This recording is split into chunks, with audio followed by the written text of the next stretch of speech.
네, 그러면 이제 저녁 강의, 이제 제가 두 번째 강의 생명의 복음 맡은 박정우 신부입니다. 오늘 그 강의 25페이지의 강의록에 나와 있는데요. 제가 그 2006년 2월자로 생명위원회, 서울대교구 생명위원회 사무국장으로 발령을 받았습니다. 근데 사실 제가 고백해야 할 거는 우리 주교님께서 이 생명위원회 저를 발령 내기 전까지 저는 사실 생명운동에 대해서 아는 것도 없고 거의 관심이 없던 사람이었습니다. 보통 관심이 없기도 했거니와 다른 뭐 신부님들, 일반 신부님들도 사실 마찬가지일 거예요. 그냥 본당에 계시면은 그냥 본당에 그냥 일상적인 그런 사목에만 관심이 있으시지 그렇게 이렇게 생명운동에 적극적으로 나서시는 분은 사실 별로 없죠. 근데 저는 또 어땠냐면은 제가 그 생명위원회 오기 몇 년 전에 어느 수녀님이 저한테 그 태아 발배지 10주 된 태아 발배지를 그 저한테 이제 이렇게 보여주시면서 신부님 이거 10주 된 태아 발배지인데 이거 발배지 요즘 달기 운동을 합니다. 그래서 저한테 이제 그걸 달라고 주시는 거예요. 근데 저는 그 수녀님한테 수녀님 창피하게 뭐 이런 걸 달고 다녀요. 그래가 제가 오히려 핀잔을 줬던 그런 적도 있었습니다. 근데 지금 제가 옷은 안 입고 있지만 저기 달려 있거든요. 지금 제 옷에는. 그래서 생명위원회 오면서 제가 생명 문제에 대해 관심을 갖기 시작했고, 저도 알게 모르게 그런 여러 공부하고 듣고 보면서 제 자신이 변화됐다는 것입니다. 그래서 교육이 굉장히 중요하다. 지금 생명운동을 오랫동안 해오신 분들은 외롭다라고 이야기합니다. 별로 동조해주는 사람이 없고 마치 시대에 뒤떨어져 있는 사람인 것처럼, 그리고 뭐 보통 우리 뭐 보수 꼴통 이런 얘기를 많이 하는데 마치 생명의 중요성을 얘기하는 사람이 보수 꼴통인 것처럼 이렇게 치부해버리는 그런 경향도 있었습니다. 네. 그래서 저도 뭐 별로 관심도 없고 그랬던, 그래서 그 수녀님 만나면 그 수녀님은 깜짝 놀랄 거예요. 지금 외국에 계시는데, 아니 그렇게 태아 발배지 창피하다고 뭐 그런 거 달고 다니냐고 했던 사람이 지금은 태아 발배지 달고 다니면서 생명운동하고 있고 아마 깜짝 놀랄 것 같은데, 하느님의 섭리가 아마 있었다 저는 생각이 들어요. 왜냐하면 제가 미국에서 이제 사회학을 공부를 했습니다. 근데 저는 이제 여성 문제에 관심이 있어서 이제 여성 문제와 관련된 이제 그런 논문을 쓰긴 했는데, 그때 저희 지도 교수님이 이 낙태 문제의 전문가였어요. 그분이 그 미국의 그 프로라이프 프로초이스에서 낙태 찬반 논쟁이 굉장히 심하잖아요. 그래서 그런 것들을 계속 사회학적으로 이렇게 조사하고 글도 많이 쓰신 분인데, 그래서 수업 시간에 그 얘기를 참 많이 들었어요. 근데 저는 그것이 저의 일이 될 거라고는 그때는 생각하지 못했었고, 그래도 그때 수업 시간에 들었던 얘기와 이제 받았던 그런 자료들이 제가 작년에 그 생명대학원의 겸임교수로 강의를 한 학기 했는데, 그때 강의할 때 활용이 됐었습니다. 그때는 뭐 제가 그렇게 되리라고는 생각지도 못했는데, 그래서 여기 지금 생명대학원 학생 저한테 강의 들으신 분들 계신데, 영어로도 된 자료들이에요. 제가 번역할 시간은 없었지만, 그래서 하느님께서 저를 생명운동으로 이끌어 주신다 이런 걸 느꼈고, 생명운동 하면서 교회에 대한 사랑, 그리고 우리 교회가 해야 될 이 시대의 어떤 소명, 이런 걸 더 깊이 느낄 수 있었기 때문에, 또 영성적으로도 또 하느님 체험도 좀 깊어질 수 있었던 그런 시간이었습니다. 그래서 하느님께서 참 저를 이렇게 생명운동으로 이끌어 주시면서 많은 은총을 주셨다 이런 생각이 듭니다. 네. 생명위원회 소개는 나중에 또 하겠지만, 이제 생명위원회 처음 발족하면서 무엇을 해야 되는가? 그때 이제 저 염수정 주기님께서 생명에 관련된 교회 문헌을 읽는 그런 프로그램을 좀 하면 좋겠다, 그렇게 제안을 하셔서 저희가 뭐 여러 가지 생명과 관련된 그런 그 교회에서 나온 책뿐만 아니라 이렇게 문학이라든지 법이라든지 또 환경 생태 쪽에서 생명과 관련된 그 좋은 책들을 소개하는 이제 그런 프로그램을 평화방송과 함께 한 적이 있고요. 그러면서 이제 교회 문헌을 그러면 어떤 걸 읽어야 될까 했을 때 이제 이동익 신부님께 저희가 이제 자문을 구했습니다. 그래서 신부님께서 여러 문헌을 소개해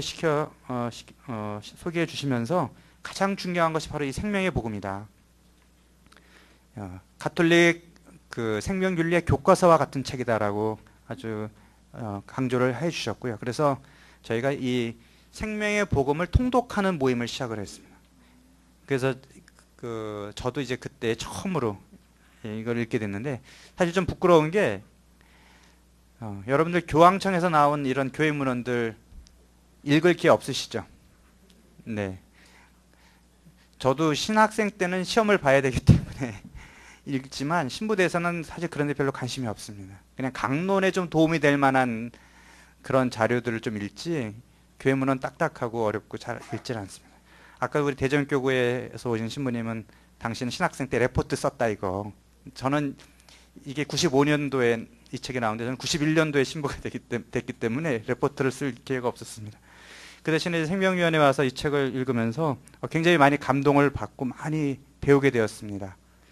그리고 어디에서 생명에 대한 강의를 해달라 그럴 때 저는 이 책에 나온 내용을 중심으로 그동안의 강의를 계속 해왔습니다. 그래서 오늘도 이 시간에 여러분들에게 이 책을 소개를 해드리고 있고요. 지금까지 여러분들이 생명에 대한 이제 강의를 많이 들어오신 분들은 다 이 생명의 복음에서 적어도 한두 구절들은 다 인용된 거를 여러분들이 들어보신 적이 있을 겁니다. 그리고 우리가 죽음의 문화, 생명의 문화라고 하는 그런 용어도 사실은 요한 바로 2세 교황님이 이 회칙을 쓰시고 나서 전 세계적으로 확산된 그런 표현이라고 할 수 있습니다. 그래서 우리가 생명운동을 한다면 반드시 이 책을 정독을 할 필요가 있겠습니다. 그런데 아까도 말씀드렸지만 이 책 읽는 게 굉장히 어렵습니다. 예. 그 신부들도 읽기 싫어하는 이 책을 일반 신자들이 읽으라고 하는 건 굉장히 무리일 것 같지만, 그래서 제가 이 책을 앞뒤 이런 거 빼고도 220페이지나 되는 책을 제가 18페이지로 요약을 했습니다. 그래서 여기에 나온 거 제가 봐도 굉장히 잘했습니다. 여기 18페이지로 요약한 걸 한번 여러분들이 눈으로 한번 핵심되는 내용을 쭉 보고 나중에 이 책을 정독하면 더 이해가 쉬울 겁니다. 그래서 오늘 이 시간에는 여기 있는 걸 다 볼 그런 시간은 없을 것 같고, 이 생명의 복음의 전체적인 구조와 함께 제가 좀 강조하고 싶은 내용만 이렇게 말씀드리고 싶습니다. 우선 그래서 25페이지 보시면 서론, 이제 1항부터 6항까지 서론인데요. 이 서론도 굉장히 중요한 내용이 있습니다. 오늘 강우일 주교님이 말씀하신 그런 모든 그런 문제들이 이 서론과 그 1장에 나와 있는데요. 비교할 수 없는 인간의 가치, 인간이 얼마나 소중한가, 그리고 그런 인간의 소중한 생명들이 위협받고 있다라는 것을 이제 지적을 합니다. 특히 그 다음에 이 교황님께서 이 회칙을 쓰게 된 그 배경에 대해서 설명을 하시는데, 1991년도에 특별 추기경 회의에서 인간 생명의 문제를 다루었고, 그때 이제 추기경님들이 이제 이런 생명에 대한 문제를 종합적으로 이렇게 검토하고 정리해서 교황님이 좀 문헌을 발표를 해주시면 좋겠습니다라고 건의를 했습니다. 그래서 무려 4년 동안 준비 과정을 거쳐서 이 책이 나온 겁니다. 근데 그때 91년도에 그 회의할 때 나온 그 내용이 여기 제가 인용을 해놨는데요. 여러분 새로운 사태라고 하는 그 회칙 들어본 적 있으십니까? 1891년에 그 레오 13세 교황이 말하자면 사회 문제를 다룬 우리 교회의 첫 번째 회칙입니다. 노동헌장이라고도 불리기도 하는데요. 1800년대 말이면 유럽의 그 노동 문제가 굉장히 이제 심각하고, 특히 지금이야 노동자들의 권리, 노동조합이 당연한 헌법상의 권리로 인정되는 시대를 살고 있지만, 그 시대만 해도 10시간, 12시간 노동시간을 확보하기 위해서 투쟁을 해야 됐던, 지금 8시간이 문제가 아니라, 그리고 아동의 노동이라든지 이런 것들이 일반적으로 막 행해졌던 그런 시대에 그런 비참한 노동자들의 현실, 거기에 대해서 교회가 공적으로 사회적인 발언을 최초로 했죠. 노동자의 권리를 보장해줘야 된다. 국가가 나서서 보장해줘야 된다. 네. 그런 여러 가지 내용이 있는데, 그래서 그거를 이제 요한 바로 2세 교황님 지적을 하신 거죠. 그래서 100년 전에 노동자 계층이 기본권을 억압당했을 때 교회가 노동자들의 인권을 옹호했던 것처럼 오늘날 다른 범주의 사람들이 생명의 기본권을 억압당하고 있을 때 교회는 그와 똑같은 용기로서 소리 없는 사람들의 목소리를 대변해줄 의무를 느낀다. 생명운동은 단지 어떤 이렇게 생명윤리 그런 차원이 아니라 사회정의 차원이다. 특히 오늘날 그 100년 전의 노동자들의 인권이 억압당했을 때 교회가 그 노동자들의 목소리를 대변했다면 오늘날은 바로 자기의 목소리를 낼 수 없는 그런 배아, 태아, 약한 생명의 권리를 위해서 교회가 목소리를 내야 될 때다라고 강조를 하셨습니다. 그러면서 이 5항에 오늘 그 미사 때도 염주교님이 미사 때 강론 때 나온 거지만 모든 인간의 생명을 존중하고 보호하고 사랑하며 그것을 위해 봉사하십시오. 오직 이 방향에서만 여러분은 정의, 개발, 참된 자유, 평화와 행복을 찾을 수 있을 것입니다. 굉장히 강한 어조로 호소하시죠. 우리가 아무도 정의를 부인하는 사람은 없죠. 정의로워야 된다. 개발 안 할 수 없죠. 참된 자유, 평화, 행복 다 중요한 가치들입니다. 그런데 그러한 가치들을 우리가 추구하는 그 바탕에 생명을 존중하지 않으면 다 소용이 없다라는 것이죠. 내가 살아있지 않는데 내 생명이 위협당하고 있는데 거기에 자유, 평화 그게 어떻게 가능하겠습니까? 가장 모든 권리의 기본이 생명권이라는 것이죠. 그와 함께 그 다음에 인용된 6항 역시 중요한 내용입니다. 이 호소는 우리가 함께 이 세상에 우리의 새로운 희망의 징표들을 제공하고 진리와 사랑의 참된 문화를 건설할 수 있도록 정의와 연대성이 증대하고 인간 생명의 새로운 문화가 확정되리라는 것을 보장하고자 노력하자는 것입니다. 여기서 저는 특히 연대성이라는 그 단어에 좀 주목을 하고 싶습니다. 뒤에도 계속 이제 교황님이 강조하시는데요. 그 다음과 함께 제가 더 부연을 하겠습니다. 그래서 전부 이제 4개의 챕터인데요. 1장, 2장, 3장, 4장 이렇게 되어 있는데 그 1장은 인간 생명에 대한 현대 위협, 우리가 흔히 말하는 죽음의 문화, 생명의 가치가 상실되고 어떤 생명을 위협하는 그런 그 문화의 그 뿌리가 무엇인가라는 것을 굉장히 통찰력을 갖고 교황님께서 분석을 하시죠. 그리고 2장에서는 특히 성경에 나오는 여러 가지 생명에 관한 메시지들을 이렇게 전해주십니다. 그리고 3장에서는 그 하느님의 신성한 법, 살인하지 못한다 해서 구체적인 그 생명을 위협하는 여러 가지 죽음의 문화들, 낙태, 또 배아 조작, 안락사, 자살 이런 문제들을 구체적으로 다루고 있고요. 그 다음에 마지막 4장에서는 인간 생명의 새로운 문화를 위하여 라는 제목으로 우리가 생명의 복음을 어떻게 선포하고 경축하고 또 생명을 위해서 봉사할 것인가, 그럼으로써 생명의 문화를 어떻게 만들어 나갈 것인가, 좀 구체적인 제안들을 여기에 담고 있습니다. 다시 앞으로 가서 그 1장을 잠깐 보겠습니다. 인간 생명에 대한 현대 위협. 아까 강무일 주교님께서 원죄 이후에 인간이 저지른 죄가 형제를 살인하는 거다.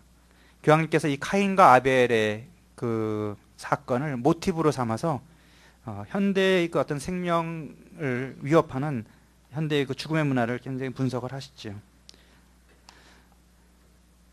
카인이 아벨을 죽이고 나서 하느님의 눈을 피할 때 하느님께서 네 동생 아벨이 어디 있느냐? 그때 카인이 모릅니다. 제가 아우를 지키는 사람입니까? 이렇게 응답하죠. 바로 이러한 카인의 응답의 태도가 현대를 살아가는 우리들한테 보여진다는 것입니다. 그래서 제가 인용한 모릅니다. 제가 아우를 지키는 사람입니까? 그 다음에 보면 거짓말로 범죄를 은폐하려는 흔한 수법이며 사람들이 형제 자매들을 위한 책임을 받아들이지 않겠다고 거부하는 오늘의 경향이다.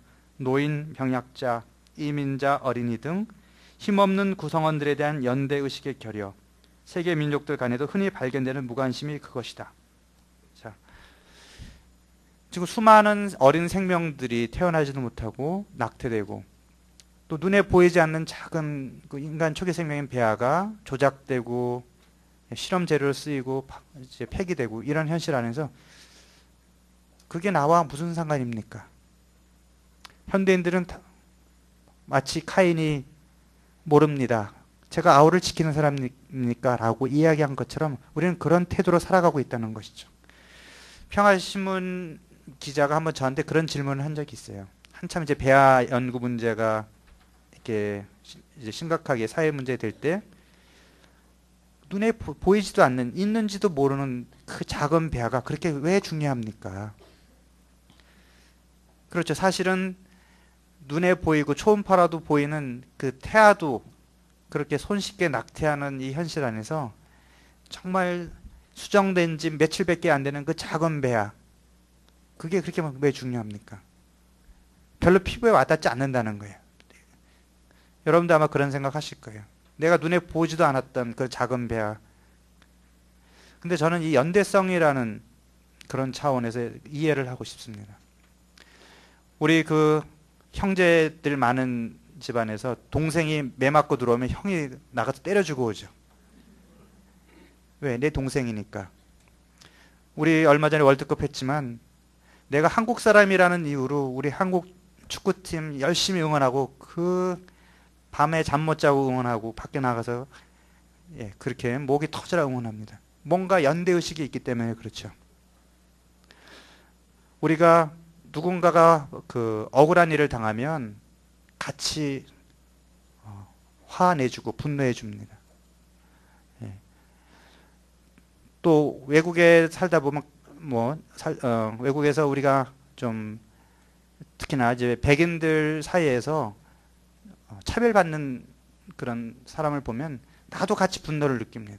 연대의식이 있기 때문에 그렇죠. 비록 태아나 배아가 나와 직접적인 상관은 없지만 우리는 인간이라는 차원 안에서 연대의식을 가져야 된다. 특히 우리 신앙인의 차원에서는 하나님 앞에 우리가 모두 한 형제자매다. 근데 우리는 너무나 오늘날 우리가 살고 있는 사회는 너무나 개인주의적이고 이기주의적이죠. 나만 편하면 돼. 하느님께서 우리에게 원래 주신 그런 가르침은 그렇지 않다. 너희는 모두 다 형제자매고 서로에 대한 책임이 있다. 우리가 어디서 노예 제도를 반대하는 이유가 뭡니까? 나만 노예가 아니면 됩니까? 노예 제도라는 것 자체가 인간성을 훼손하는 그런 일이기 때문에 그렇죠. 만약에 내가 주인이고 노예라면 나는 그런 상관없냐? 없는가? 노예 제도에 대해서. 그렇지 않다. 너와 나를 다 같이 인간이라는 차원에서 노예 제도가 인간성을 훼손하는 것이기 때문에 내가 주인이든 노예든 그런 것 상관없이 인간성을 훼손한다는 의미에서 반대한다. 이것이 우리가 가져야 되는 태도이죠. 낙태나 배아 조작도 마찬가지입니다. 낙태를 인정하고 배아 조작을 인정한다는 것은 인간이라는 그 고귀한 하느님의 모상으로 태어난 그런 고귀한 인간성을 해치는 것이고 내가 인간인 이상 그리고 그 가치를 내가 받아들이고 존중하는 이상 나는 거기에 침묵할 수가 없는 것이죠.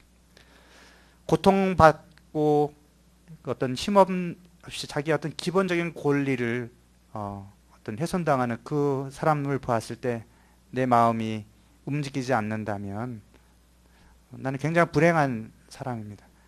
그런 의미에서 배아나 태아가 내 아이가 아니고 나랑 직접적인 관련이 없다 할지라도 그들이 인간인 이상 인간성을 훼손하는 어떤 이러한 그 비인간적인 행위에 대해서 우리가 분노할 줄 알아야 된다는 것입니다.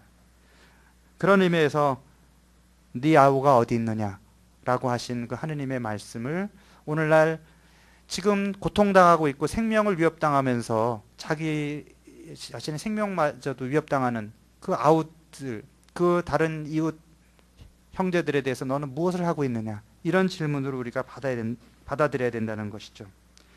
그러면서 요한 바로 2세 교황님은 특히 낙태와 안락사의 문제를 이제 강조를 많이 하십니다. 인간 생명, 가장 초기 단계 인간 생명과 가장 마지막 단계 인간 생명이 위협당하는 것이 낙태와 안락사입니다. 그러면서 이런 현재의 이런 죽음의 문화를 문화의 이제 위기라고 하시면서 더 이런 왜 그런 죽음의 문화가 이렇게 만연하고 있는가 하시면서 뒤에 그것을 분석하는 게 나옵니다.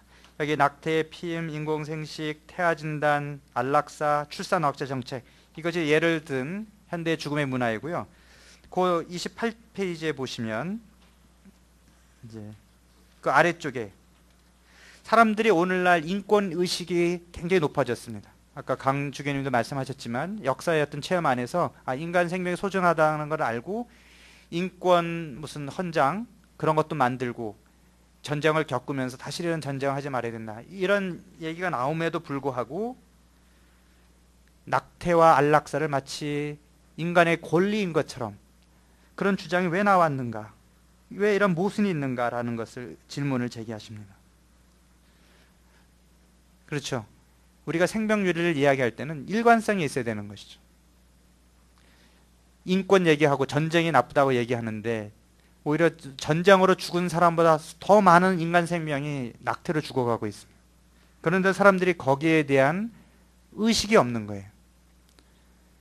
미국에서 그 민주당은 이제 진보 정당이라고 하면서 전쟁도 뭐 반대하고, 뭐 가난한 약자에 대한 권리를 이야기하는데 오히려 낙태를 찬성합니다. 왜 그런 모순이 있는가?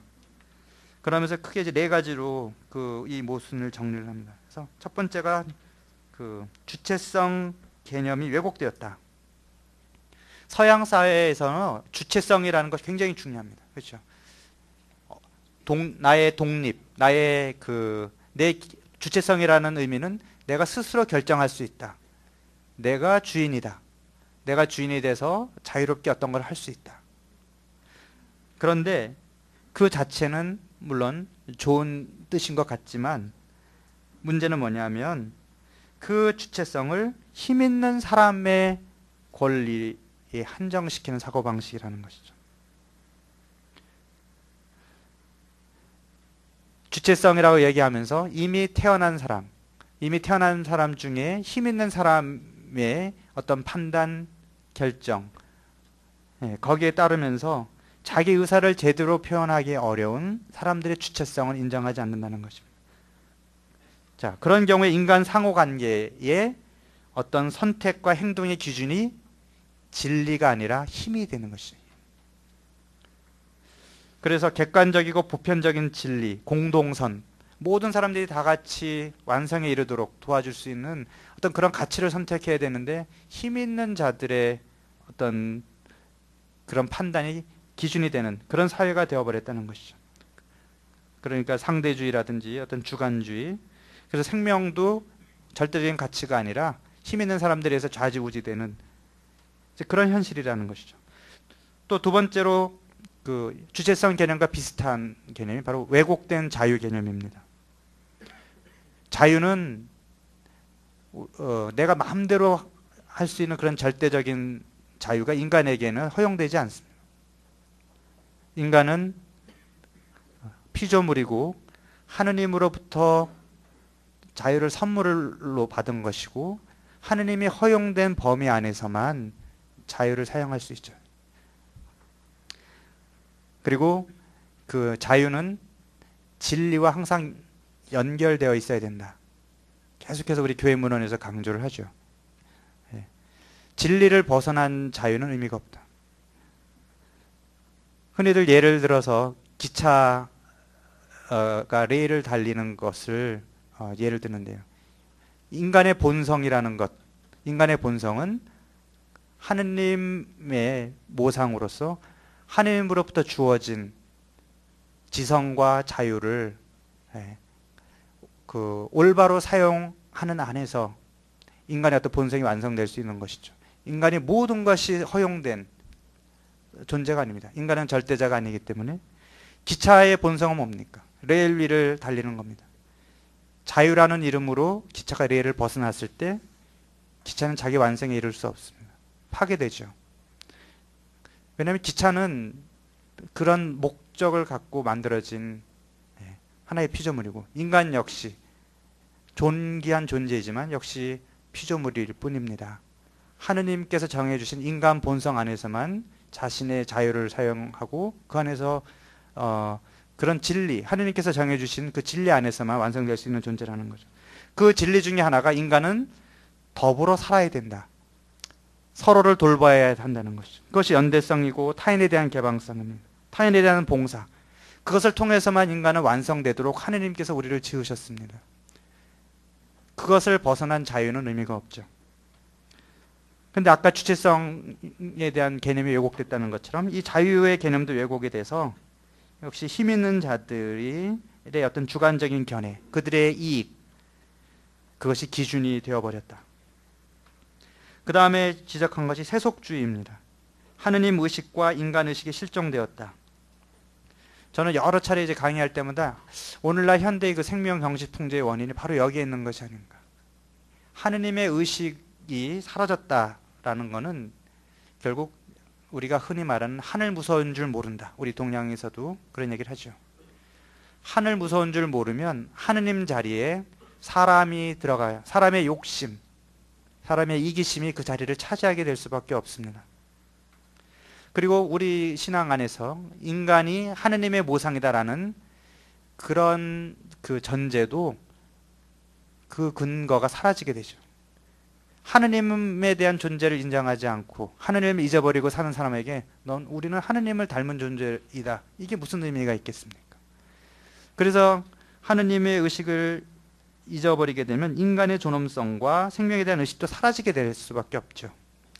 기껏해야 요한바리새 교황님이 지적하죠. 인간은 기껏해야 진화된 고등동물에 불과한 거죠. 하느님이 안 계시면 순전히 유물론적으로만 인간을 생각하면 원숭이보다 조금 더 난, 우리 그 포유류 중에 좀 지능이 높은 뭐 돌고래라든지 뭐 침팬지라든지 이런 동물보다 조금 더 진화한 지능이 많은 그 정도밖에 인정받을 수 없지 않겠습니까? 어떤 초월적인 어떤 하느님의 모상이라든지 어떤 인간의 그런 것들에 대한 근거가 없는 거죠. 오늘날 뭐 이제 신은 없고 뭐 그 요즘 그 무신론적인 그런 과학 책들이 많이 나와 있는데 그런 개념 안에서는 인간의 존엄성도 사라지는 거죠. 그런 하느님 의식이 실종되고 인간도 유물론적으로 물질 차원으로 떨어질 때 인간 폐하를 실험 재료로 쓸 수 있다. 이런 사고방식도 나올 수 있는 겁니다. 그래서 하느님의 의식을 회복하는 것, 하늘을 두려워할 줄 아는 어떤 그런 마음이 사실은 굉장히 필요합니다. 그러니까 생명운동을 한다는 것은 저는 결국 어떤 신앙의 핵심을 회복하는 것이다. 이렇게 생각이 듭니다. 그 30페이지에 보면 재미있는 표현이 있어요. 자연은 어머니인 존재에서 물질인 존재로 격화되었다. 그 라틴어에서 마텔이 어머니고, 이 영어로 매터가 물질이죠. 발음이 비슷합니다. 그러니까 어머니 자연이 하느님의 어떤 신비를 느낄 수 있는 그런 신성을 지닌 그런 존재에서 단순한 물질로 격화되어 버렸다. 하느님 의식이 실종됐기 때문에 인간마저도 그런 차원으로 존엄성이 떨어지게 된다는 것이죠. 결국 이렇게 하느님의 의식이 실종될 때 실천적 유물론으로 간다. 실천적 유물론의 말은 결국은 내가 유물론자다 이렇게 얘기하지 않아도 나는 유물론자처럼 실제적으로 실천적으로 살고 있다는 얘기가 될 수밖에 없죠. 자, 그러니 결국 하느님이 주시는 그런 근원적인 가치 대신에 내 개인의 이익, 나의 즐거움, 나의 쾌락이 최선의 가치로 되어버리는 그런 사회입니다. 자, 이런 근본적인 어떤 가치관, 내 타락이라 그럴까요? 그런 훼손이 결국은 죽음의 문화를 만드는 것이다. 이럴 때 가장 희생되는 것은 결국 약한 생명입니다.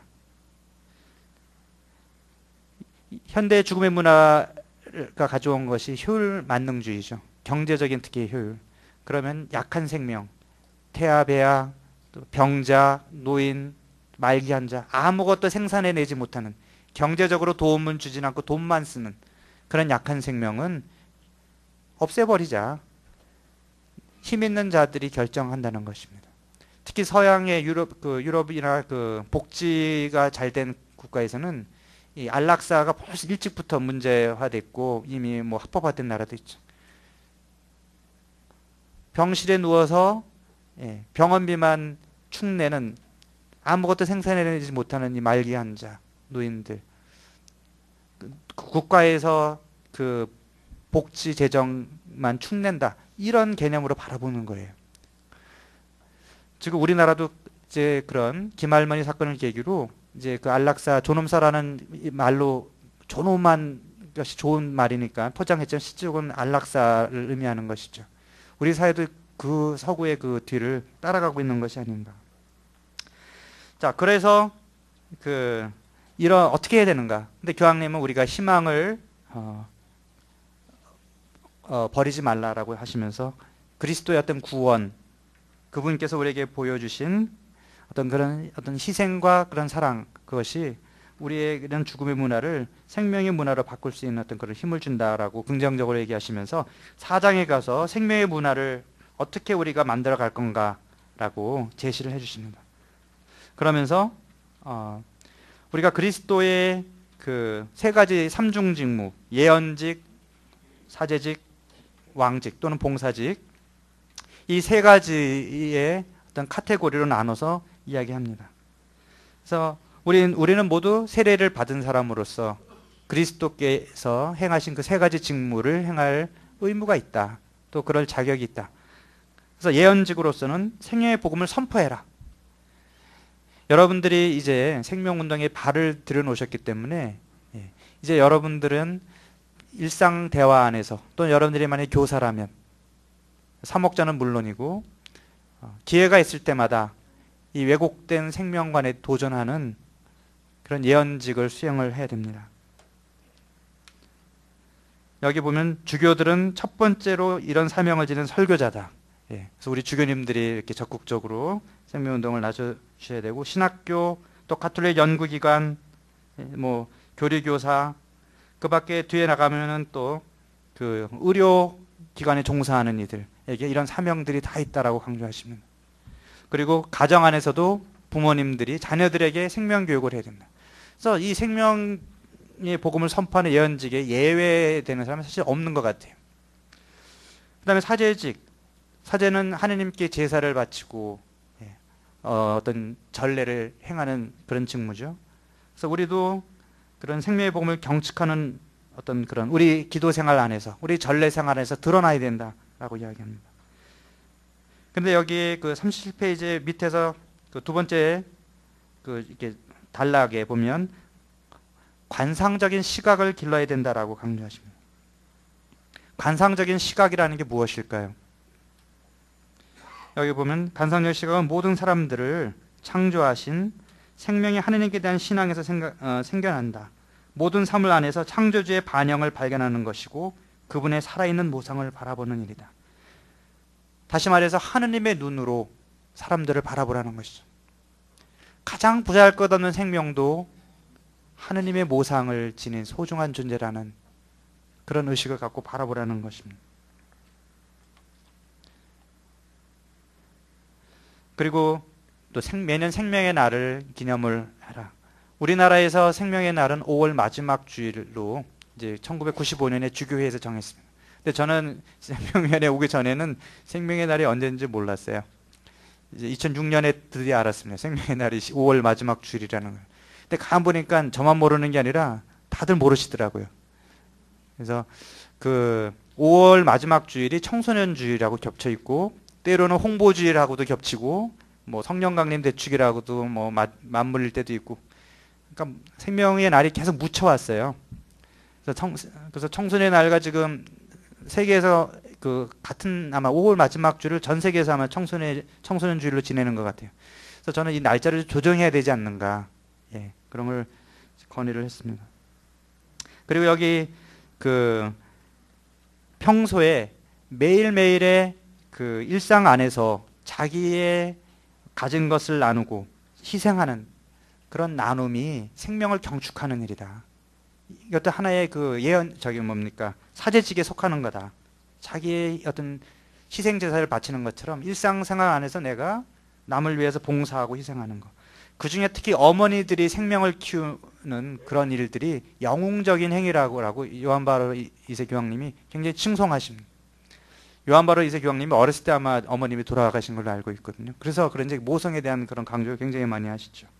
그러면서 또 하나 칭찬할 만한 그런 영웅적인 생명을 나누는 그런 예로 장기기증을 드십니다.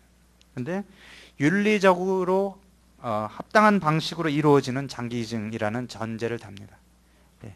장기기증이 굉장히 남용될 수 있는, 그리고 윤리적으로 문제될 수 있는 여지가 많기 때문에, 예, 생체기증도 정말 순수한 마음으로 가족에게 내 장기를 떼어준다. 이것 물론 훌륭한 일이긴 하지만 많은 경우에 생체기증에는 그 장기 매매가 이루어진다고 그래요. 그리고 순수하지 못하고 이제 압력에 의해서 행해지는 경우도 많고. 그래서 우리 교회에서는 그 뇌사시의 장기기증, 사후 강막기증. 그래서 이제 한마운동본부에서 아마 내일 장기기증에서 자세히 말씀하시겠지만, 그것이 윤리적으로 합당한 방법으로 이루어질 때 훌륭한 일이라고 요한바로 교황님이 여기서 이제 강조를 하시죠. 그리고 이제 세 번째로 봉사직 또는 왕직. 예. 특별히 그 뭐 미혼모 시설이라든지 또 그 여기 이 39페이지에 많이 나와 있는데요. 자연 출산 조절법을 가르치는 곳, 또 혼인과 가정 문제 상담 기관, 예.